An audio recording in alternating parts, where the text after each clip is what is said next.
ने समाधि ली तब मैं बहुत क्रोधित हुआ श्री राम पर, किंतु जब श्री राम ने सीता के इस निर्णय का विरोध किया तब मुझे समझ में आया कि श्री राम को भी सीता के वियोग की उतनी ही पीड़ा है जितनी पीड़ा सीता को ही, और मुझे उन पर गर्व हुआ। और आज तुम दोनों पर भी गर्व है कि कैसे लोक कल्याण के लिए तुम दोनों अपने प्राण त्याग करने के लिए सज्ज हो गए। और आज ये सिद्ध हो गया कि तुम दोनों केवल जन्म से ही नहीं, कर्म से भी श्री राम और सीता के पुत्र हो। महादेव का ये सेवक उनका एक संदेश लेकर आया है। वर्षों पूर्व तुम्हारे पूर्वज राजा भागीरथ ने गंगा को इस धरा पर उतारा था और इस संसार का कल्याण किया था। आज पुनः उसी संसार के कल्याण हेतु उसी गंगा की सहायक नदी अर्पा, जो कि दक्षिण की ओर से बहती है, तुम्हारे शिवलिंग पर गिरकर इस धरा को पवित्र करेगी।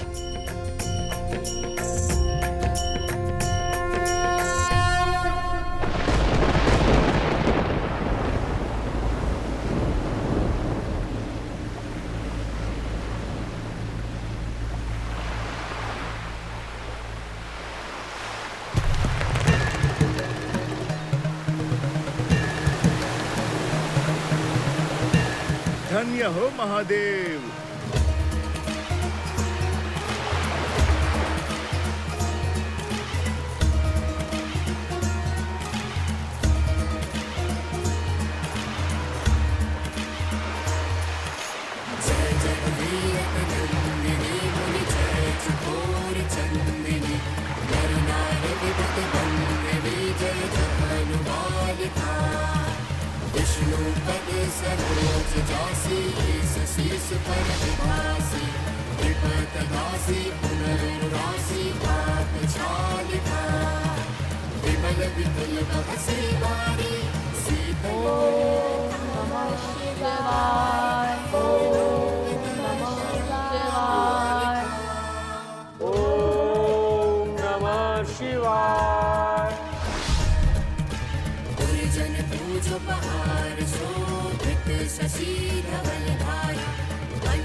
अंततः सिया राम की संतान ने एक बार पुनः स्वयं को सिद्ध कर दिया, एक और असंभव युद्ध जीत लिया।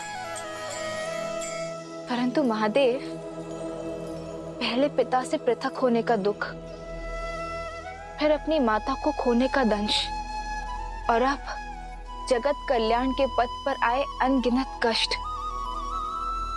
क्या लवकुश की इतनी परीक्षाएं उचित हैं? क्या उनसे सुख और शांति से जीवन जीने का अधिकार छीनना न्याय संगत है? देवी, हर परीक्षा अपने साथ एक नई सीख लेकर आती है। लवकुश के जीवन में आई ये परीक्षाएं उनके लिए एक नई सीख तो लाई ही हैं, साथ ही संसार के समक्ष कुछ सिद्ध करने के लिए भी आई हैं। यूं समझ लीजिए कि सत्य का आवरण हटाने के लिए ही उत्पन्न हुई है।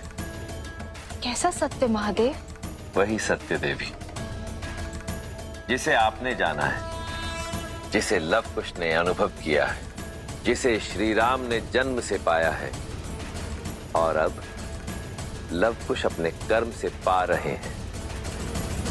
इनके भीतर से निकली ज्योत सारे संसार को जगमग कर रही है, अर्थात इनका मन पूर्णतः स्थिर है। हाँ देवी, जो स्थिर है वही जागृत है, और जो जागृत है वही संसार का उपकार करने में सक्षम है, जगत को बदलने की शक्ति रखता है। जिस निष्ठा और धैर्य के साथ लवकुश ने निरंतर यह जप तप किया है, वो उनकी जागृति का ही तो प्रतीक है। यह सिद्ध करता है कि लवकुश संसार में धर्म का प्रकाश बनेंगे। अपने शौर्य और धर्म की ज्योत से संसार को ज्योतिर्मय करेंगे, श्री राम की विरासत को, राम राज्य को आगे ले जाएंगे।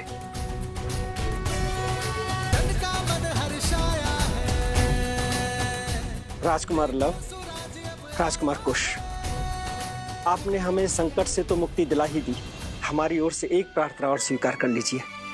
हमारे राज्य को कौशल की शरण में ले लीजिए और उसकी बागडोर संभाल लीजिए। जो भी राज्य श्री राम की शरण में आएगा उसे तो हमें स्वीकार करना ही होगा, किंतु इस राज्य की बागडोर लव नहीं, केवल कुश संभालेगा।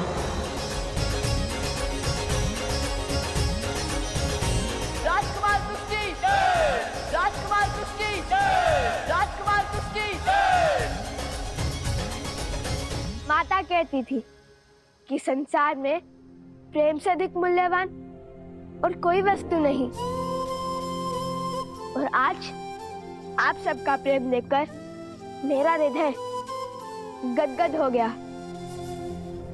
मैं अयोध्या का राजकुमार कुश अपने पिता श्री कौशल नरेश श्री राम के नाम को साक्षी मानकर आप सभी को और इस राज्य को कौशल राज्य में सम्मिलित करता हूँ। कुश के साथ ये गांव और अधिक कुशल होगा और इसलिए आज से इस राज्य को कुशावती के नाम से जाना जाएगा। राजकुमार कुश की जय! राजकुमार कुश की जय! राजा राम की जय! राजा राम की जय! राजा राम की जय! राजा राम की जय! राजा रामचंद्र की, राजा रामचंद्र की, राजा रामचंद्र की, राजा रामचंद्र की, राजा रामचंद्र की। केला बहुत ही मीठा है। परिश्रम से जो मिला है, जैसे आप दोनों के परिश्रम का प्रसाद मिला। ज्ञान प्राप्त करने निकले और दिग्विजय होकर लौटे। प्रभु तो ये सुनकर गदगद हो उठेंगे। कुछ लीजिए। नहीं,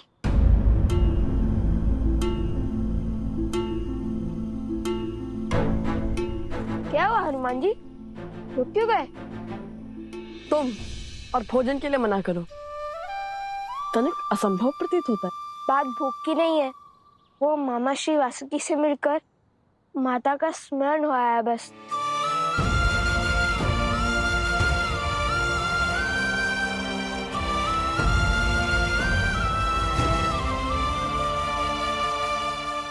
देख रहे हैं ना प्रभु, जो पीड़ा आप सह रहे हैं, आपके पुत्रों को भी उसी का दंश सता रहा है।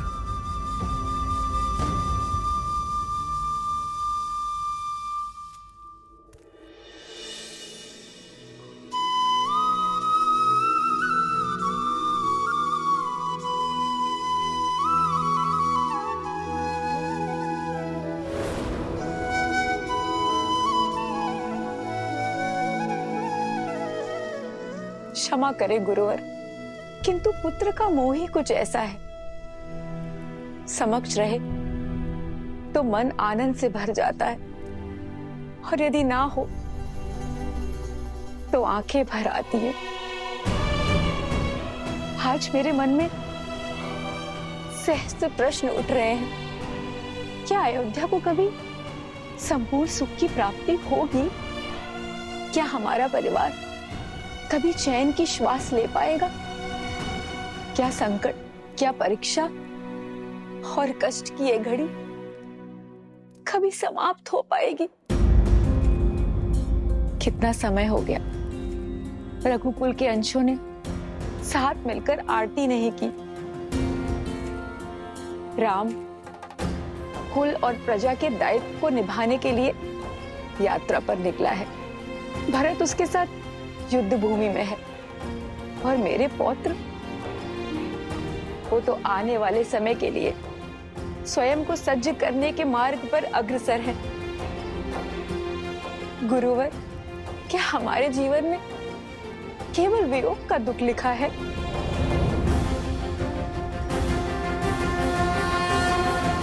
देवी, यह वंश, यह परंपरा केवल एक परिवार नहीं, एक धरोहर है, साक्षात नारायण की। ना ये परिवार साधारण है, ना परिवारजन। फिर आपके ये कष्ट सामान्य कैसे हुए देवी? रघुकुल सदा धर्म की धुरी रहा है और रहेगा।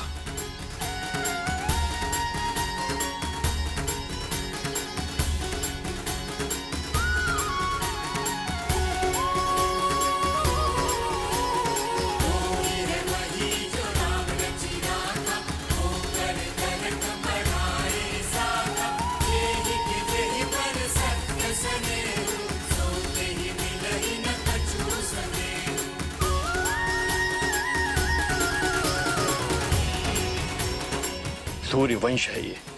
सूर्य स्वयं तपकर ही प्रकाश देता है। स्वर्ण के आभूषण को बनाने वाली भट्टी को आंच सहनी पड़ती है। जो संसार संवारने निकले हैं उन्हें कष्ट सहना पड़ेगा। इसलिए चिंता त्यागिए और भक्ति कीजिए देवी। पूर्ण श्रद्धा से प्रार्थना कीजिए। दुख की दुहाई में नहीं, केवल ईश्वर की आराधना में रमिए।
नतमस्तक हो जाओ वीरो।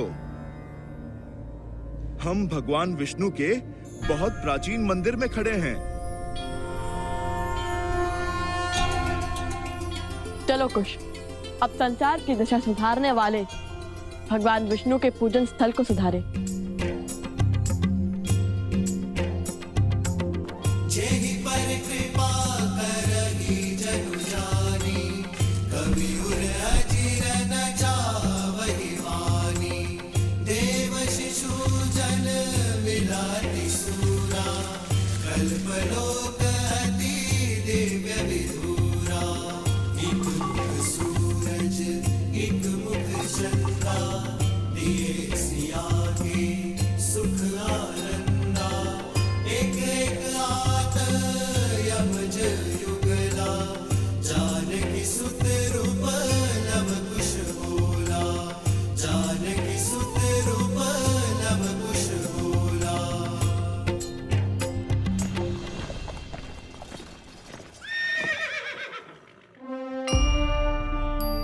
पिताश्री, पिताश्री,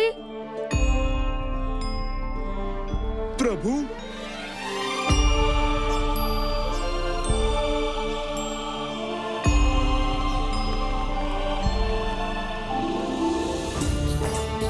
पिताश्री, पिताश्री,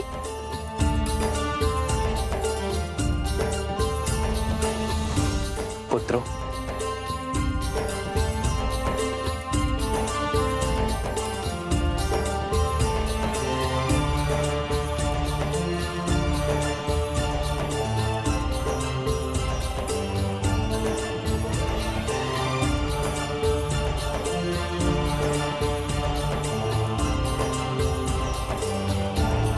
चाचा श्री,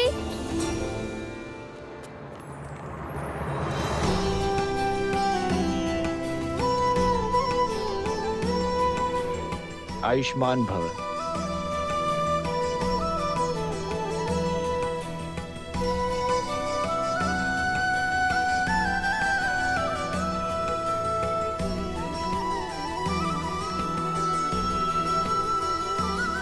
प्रभु वो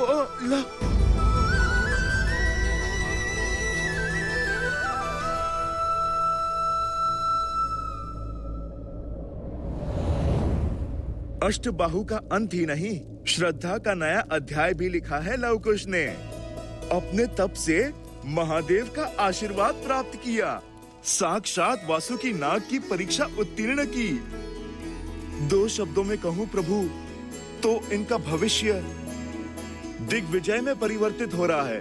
असंभव को संभव किया है तुम दोनों ने, मेरे शीश को गर्व से ऊंचा किया है तुम दोनों ने।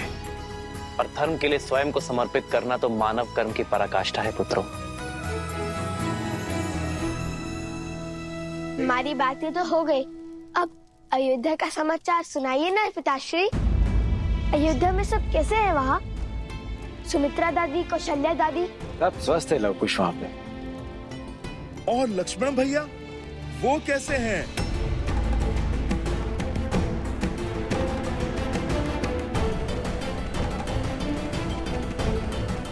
अयोध्या सकुशल है हनुमान, चिंता की कोई बात नहीं है। और रहा मेरे लक्ष्मण का प्रश्न, तो वो अपने इस भ्राता अपने राम की प्रतीक्षा में है। आपको उन्हें कहना होगा कि वो मुझे मृत्यु का ये दंड भोगने की आज्ञा दे दे। जाइए हनुमान जी, और शुभ समाचार लेकर ही लौटिएगा। अयोध्या की लाज अब आप ही के हाथ में है। भैया, इतने समय के पश्चात लवकुश से भेंट हुई, आज रात्रि हम यहीं रुक जाएं? अवश्य भरत।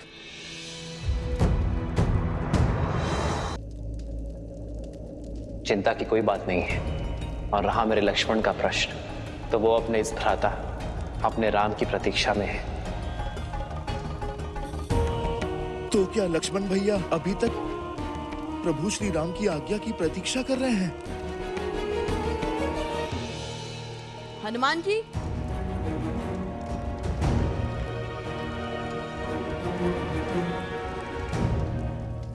क्या बात है? आपकी आंखों में दुख और मुख पे चिंता। अपनी पीड़ा अग्निदेव से नहीं, हमसे कहिए, क्या हुआ? चिंता नहीं, चिंतन कर रहा हूँ। मन कुछ घबरा सा रहा है, कुछ उचित आभास नहीं हो रहा। प्रभु को हृदय से लगाते ही उनके भीतर की अतः पीड़ा का आभास हुआ मुझे।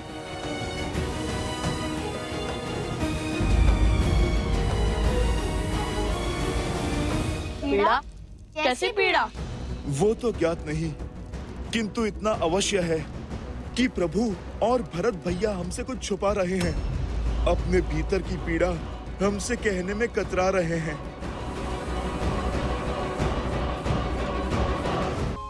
लवकुश और हनुमान को अभी लक्ष्मण का सत्य ज्ञात नहीं होना चाहिए। आपकी चिंता समझ सकता हूँ भैया मैं। यदि उन्हें सत्य का ज्ञात हुआ तो धर्म के जिस पद पे वे अग्रसर हैं, इससे कहीं पीछे न हट जाएं। अपने संताप में वे कहीं धर्म की हानि ना कर बैठे। लवकुश से अधिक चिंता मुझे हनुमान की है। मेरे जीवन की तो केवल एक ही प्रतिज्ञा है, अपने प्रभु की सेवा और प्रभु श्री राम की रक्षा। और मुझे इस जीवन में जब जब किसी भी अनिष्ट का आपके प्रति आभास होगा, मैं तब तब प्रभु उस आभास का निवारण करूंगा।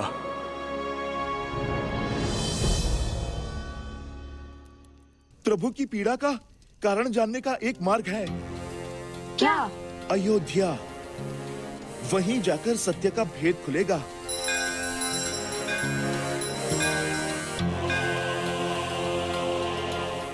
मैं यूं गया और यूं आया। एक बार अपनी आंखों से अयोध्या और लक्ष्मण भैया को देख लूंगा तो मुझे संतुष्टि मिल जाएगी।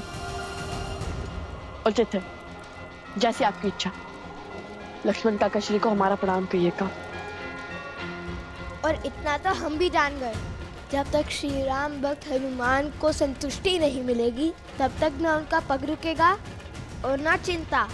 शीघ्र लौटिएगा हनुमान जी। रात्रि भोज में आपकी प्रतीक्षा रहेगी।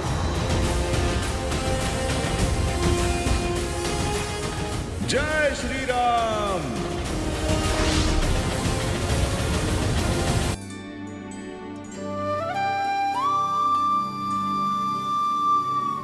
हनुमान, हनुमान कहाँ है? उसे भी बुला लो।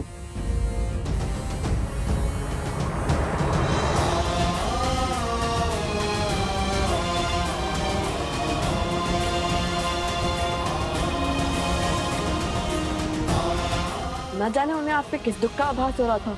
क्या चिंता खा रही थी उन्हें जो वो अकस्मात ही लक्ष्मण काका श्री से मिलने अयोध्या की ओर बढ़ गए।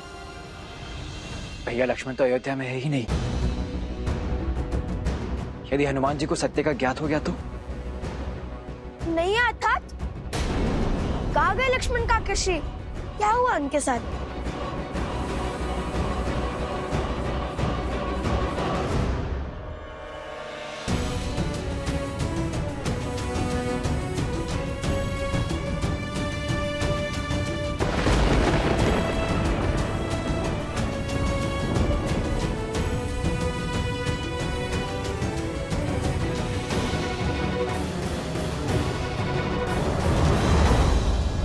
प्रभु,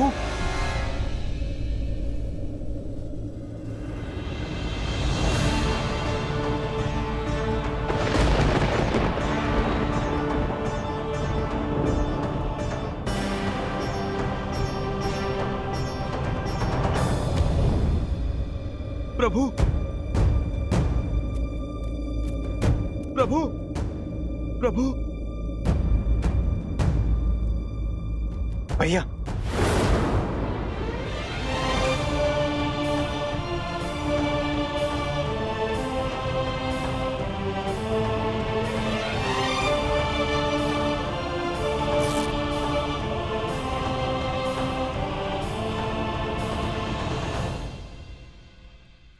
यूं किसी को बिना बताए अयोध्या जाने का क्या अर्थ था हनुमान?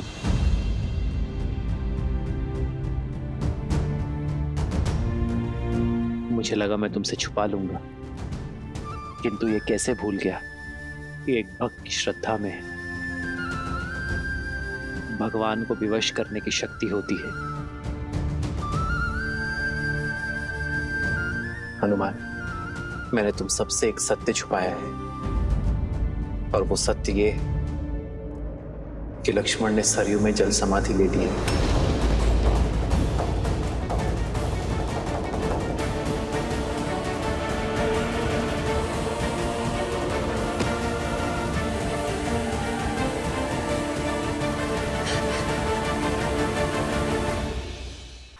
आपने लक्ष्मण भैया को रोका नहीं? रोका था हनुमान, बहुत रोका था, किंतु मेरे लक्ष्मण ने ना रुककर इस संसार में धर्म और वचन का उदाहरण स्थापित किया है। और मैं ये चाहता हूं कि मेरे पुत्र भी उसी मार्ग पर चले, धर्म और वचन की स्थापना के लिए अपने प्राण तक त्यागने को सज रहे। हनुमान, मैं जानता हूं दुख विराट है, किंतु ये समय टूटकर बिखरने का नहीं है। ये समय है स्वयं को संभालने का, हर संकट से लड़कर संसार की रक्षा करने का है।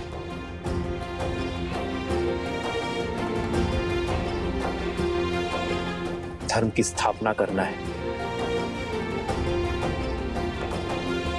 रघुकुल की रीत निभाना है। मेरा विश्वास करो हनुमान, और कोई समस्या नहीं है। ये अयोध्या और अयोध्यापति सकुशल है, इसलिए तुम चिंता छोड़ो और लवकुश के साथ दिग्विजय की यात्रा में आगे बढ़ो। नहीं प्रभु, आप मुझे स्वयं से दूरी का दंश मत दीजिए। प्रभु, आप मुझे अपने साथ रहने की आज्ञा दीजिए, आज्ञा दीजिए प्रभु। आप कहें या ना कहें, ये भक्त सब समझता है प्रभु। लक्ष्मण भैया के बिना आप कितने कष्ट में होंगे प्रभु। माता सीता, अब तो माता सीता भी नहीं है आपकी पीड़ा हरने के लिए। प्रभु आप मुझे इस विकट घड़ी में स्वयं से पृथक मत कीजिए, मत कीजिए प्रभु।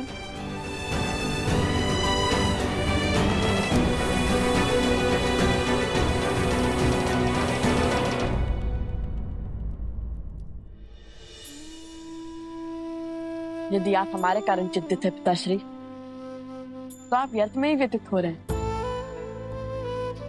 वक्त से इस विकट घड़ी में भगवान के साथ उनका सुख मत छीनिए। देखिए ना, आपकी चिंता हनुमान जी के मुख पर प्रदर्शित हो रही है। उन्हें आपके साथ रहना चाहिए, हमारे साथ नहीं। हम पर विश्वास कीजिए और ऐसे एक भक्त की आस मत तोड़िए। हनुमान,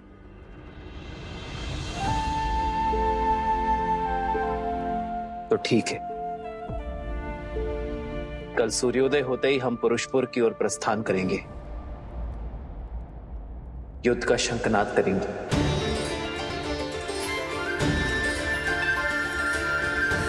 और तुम भी हमारे साथ ही चलोगे हनुमान।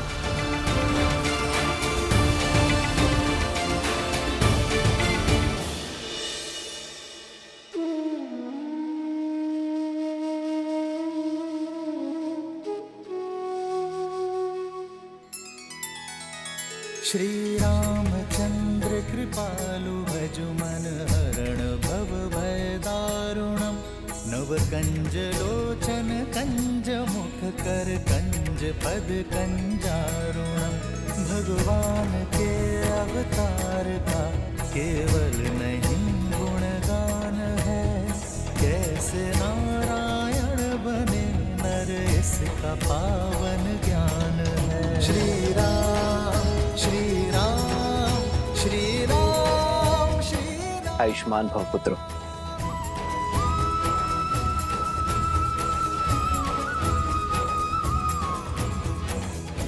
अपने दिग्विजय को संपूर्ण करने के लिए सज्ज हो।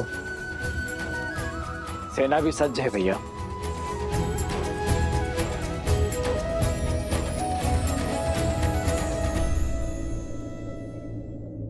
अपने दिग्विजय की मद में रघुकुल की रीत, सूर्यवंश की कीर्ति को मत भूल जाना पुत्रों। ये सदैव स्मरण रखना कि विजय केवल शस्त्र से ही नहीं, चरित्र से भी होती है।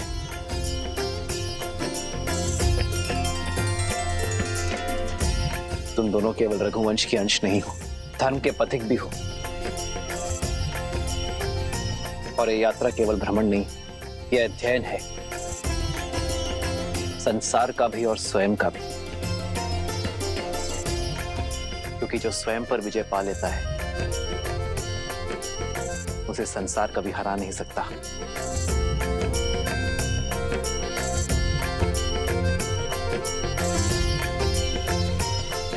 आयुष्मान भव।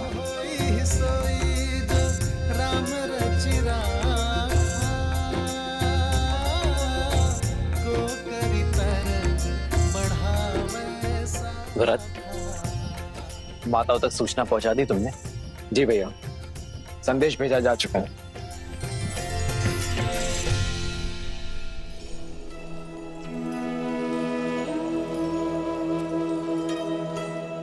माता, पत्र आया है।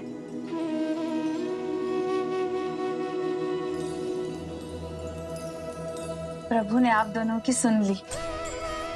कल महाराज और भरत भैया की भेंट लव, कुश और हनुमान जी के साथ हुई, और रात्रि में भोजन भी उन लोगों ने साथ में ही किया। तुम सत्य कह रही। धन्यवाद नारायण, धन्यवाद। मेरे पोते अपने पिता से मिले, उनका आशीर्वाद पाया, इससे सुखद और क्या हो सकता है। लव और कुश अपने भारत भ्रमण को संपूर्ण करने के लिए आगे बढ़ रहे हैं और राम और भरत पुरुषपुर की ओर अग्रसर हैं, उन दुष्ट गंधर्व के अंत के लिए सज्ज हैं।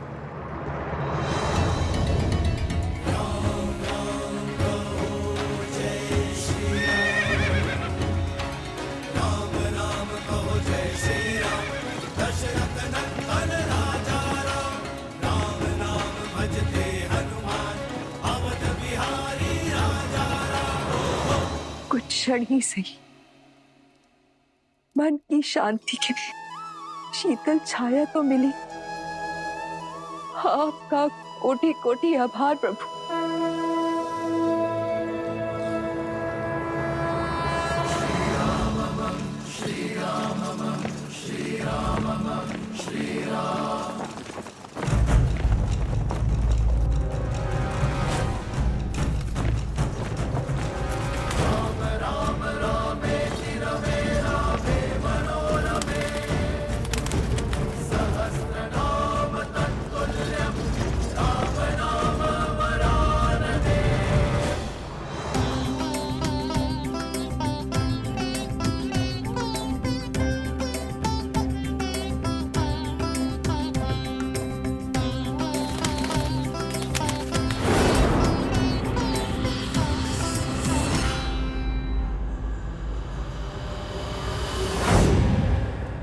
महाराज की जय हो। क्षेत्रवासियों ने अयोध्यापति राम से सहायता की गुहार लगाई है और वो अपनी सेना के साथ इसी ओर अग्रसर है। उनके अनुज भरत भी उनके साथ है। सुना है कि कौशल की सेना अत्यंत बलशाली है और प्रचंड है। यदि युद्ध हुआ तो हम उनसे कदापि नहीं जीत पाएंगे महाराज।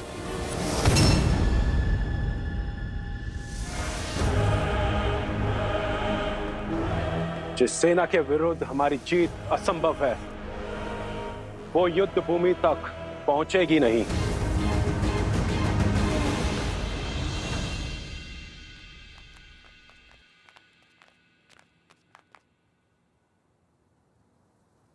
कुश, ये तो कोई आश्रम प्रतीत होता है। कदाचित आज भाग्य में किसी महान ऋषि से भेंट का आनंद लिखा है।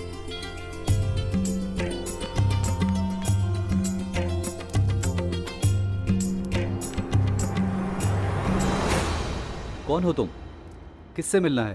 वेशभूषा से नहीं समझे मित्र, हम ऋषि कुमार हैं।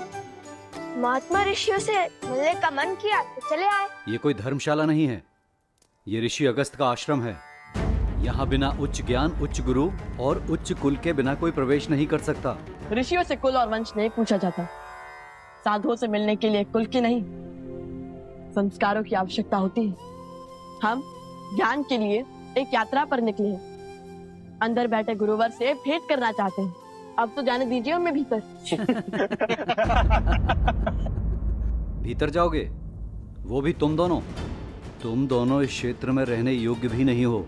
गुरुवर के समीप जाना तो दूर की बात है। अरे बंधु, इतने सुंदर संसार में किस बात का रोष पाले बैठे हो? कोई समस्या है तो बताओ हमें। किसी ने दंड दिया है तो क्या सुनाओ? ये तो बड़े मायावी लगते हैं। इन्हें कैसे पता चला कि गुरुदेव द्वारा दंड स्वरूप हमें यहाँ पर खड़ा किया गया? पहेलियां मत बुझाओ, सत्य बताओ। तुम दोनों कैसे जानते हो कि हमें चिंता सता रही है? आपसे। मुझसे? भला मैंने कब बताया? समझ गया, ये दोनों केवल मायावी ही नहीं हैं, अत्यधिक चतुर भी हैं। ऋषि कुमारों के भेष में कौन हो तुम? सत्य कहो, अन्यथा संकट में पड़ जाओगे। अभी बताता हूँ। रुको। जो परिचय दिया है वही सत्य है। यदि मन में कोई शंका है तो मत मानो, किंतु हम ऋषि अगस्त से मिले बिना कहीं नहीं जाएंगे। ऋषि अगस्त के द्वारपालों को चेतावनी? रुको, अभी तुम्हें ऋषिवर के पास लेकर के जाते हैं। अब वही तुम्हारा सत्य से आवरण हटाएंगे।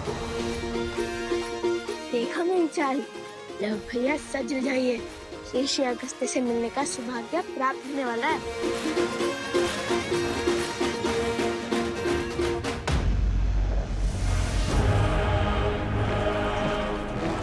वो देखिए महाराज, राम की सेना घाटी में प्रवेश कर चुकी है।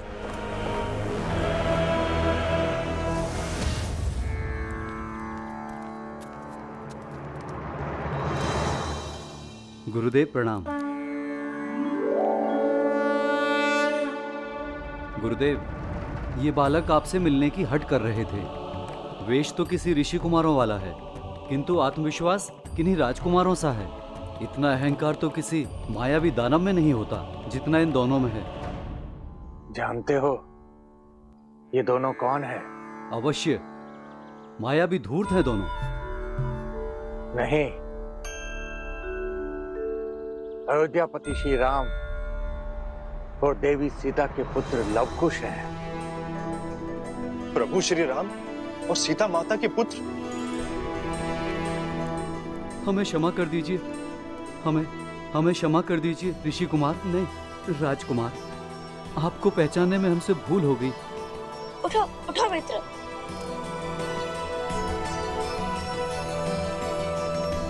कर्तव्य भले ही राजकुमारों का निभाते हैं, किंतु मन से सदा ऋषि कुमार है।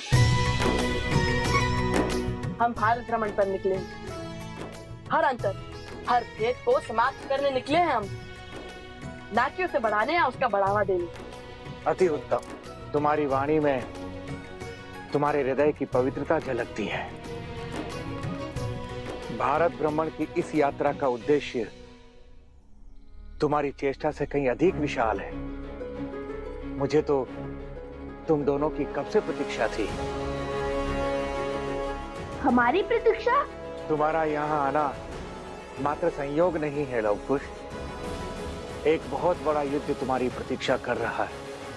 एक असुर जो अपने मन में तुम्हारे प्रति द्वेष का दंश भरे बैठा है, वो तुम्हारे अंत को आतुर है। ये युद्ध साधारण युद्ध नहीं होगा। ये शत्रु तुम्हारे अन्य शत्रुओं से बढ़कर बलशाली है।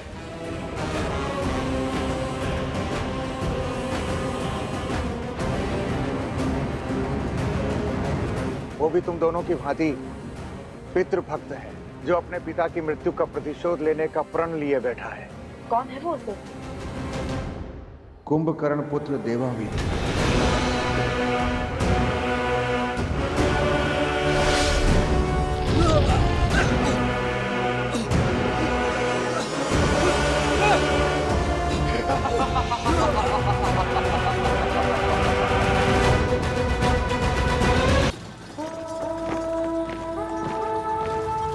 रुको, रथ रोको।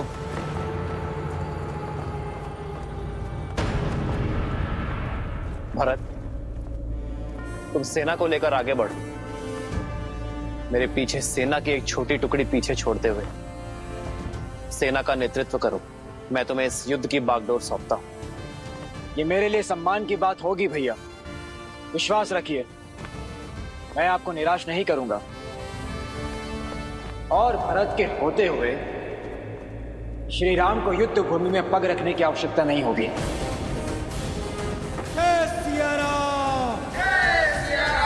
शत्रु की शक्ति और युक्ति जानते हुए भी श्री राम ने भरत को अकेले आगे क्यों बढ़ने दिया? वो उनके साथ क्यों नहीं गए? वो तो अंतर्यामी है, सब ज्ञात है उन्हें। आपके प्रश्न का उत्तर भी आपके प्रश्न में ही छिपा हुआ है। जो अंतर्यामी है, जिन्हें सब ज्ञात है, उनसे भला इस युद्ध के परिणाम और प्रभाव कैसे छिपे रह सकते हैं? किंतु संकट का आभास ही तो संकट को टालने में सहायक होना चाहिए ना। सच्चा नायक वो नहीं जो अपने शौर्य की ओट में संसार के प्राणियों को जीवन के संघर्षों से बचाए, अपितु सच्चा नायक तो वो है जो उन्हीं प्राणियों को जीवन के संघर्षों से जूझने के लिए सज्ज करे। जो पक्षी पवन के वेग की परीक्षा को पार न कर सके, वो भला आकाश का स्पर्श कैसे कर सकता है? श्री राम भी भरत के शौर्य को आकार दे रहे हैं। उन पर आज भरोसा कर उन्हें कल के लिए, भविष्य के लिए तैयार कर रहे हैं, क्योंकि अब राम के अयन का अगला अध्याय आरंभ होने वाला है, जो इस युद्ध से बहुत अधिक विराट है,